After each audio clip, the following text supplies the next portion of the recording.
สวัสดีครับพ่อแม่น้องสบายดีเด้อมื้อนี้มากินข้าวกับครอบครัวเด้อมีตำปูนาแล้วก็ต้มหน่อไม้แกงหน่อไม้เด้อแกงหน่อไม้ฮ้อนๆพ่อแม่พี่น้องแกงหน่อไม้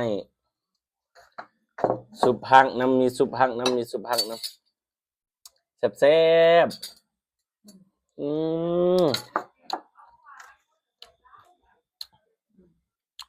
ต้มหน่อคาลวกผักพูดอยู่ไกลกะเบิ่งมาคำมาขึ้นกับขอโทษขออภัยนำเด้อ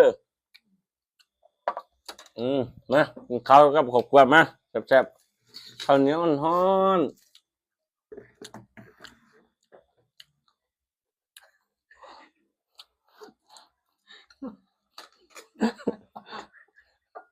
บ่ได้บ่ปากมันเป็นบ่ได้ๆลมกันไปปกติบ้าเบ้าแดงกับแม่ถึงลมแซ่บๆเนาะตำปูนาบ้านเฮาแซ่บๆหน่อไม้สด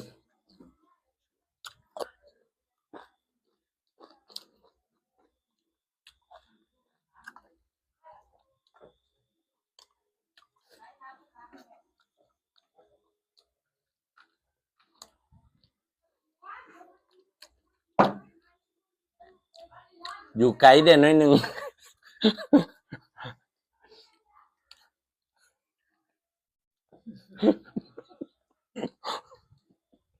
วิ่งน้อยกับแม่มันเขาก็หักลมอัน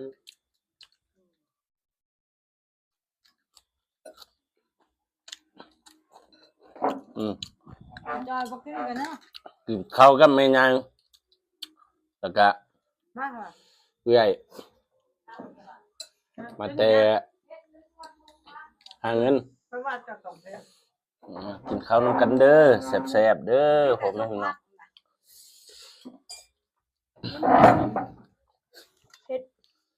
แกงหน่อไม้แซ่บนี่นะนี่นะไม่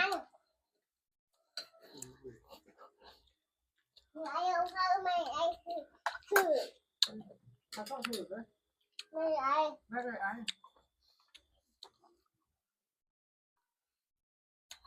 เป็นหัวก็ปล่อย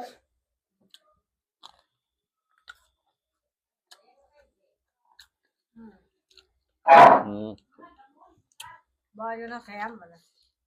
แกงหน่อไม้เด้อแซ่บ